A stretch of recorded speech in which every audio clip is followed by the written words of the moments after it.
Hey there, wrestling fans, it's John Pollock alongside Jimmy Korderas. And first off, everybody, I want you to close your eyes. Picture that you're driving down a road. It's late at night and your lights have just burnt out and you have no idea what's ahead of you.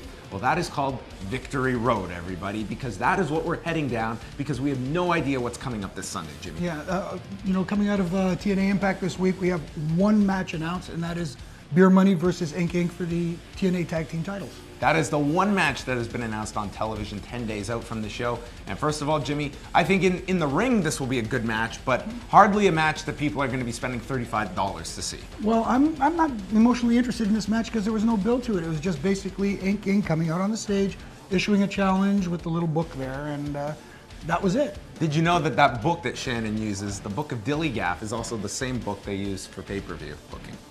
I don't doubt it.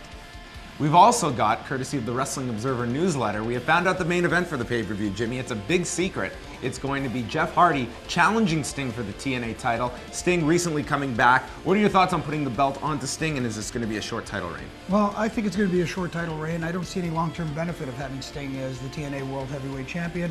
But at the same time, you mentioned Wrestling Observer newsletter to get this information. I went to WikiLeaks and I found nothing there.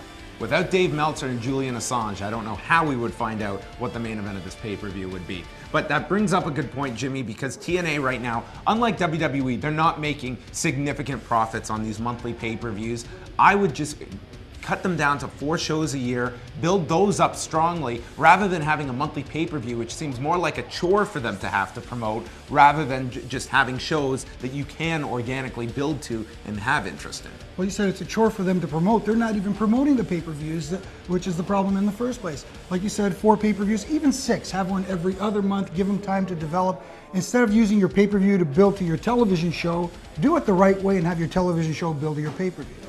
It's TNA's Victory Road, everybody. It's a 1-lane road, and unfortunately, it looks like a dead end.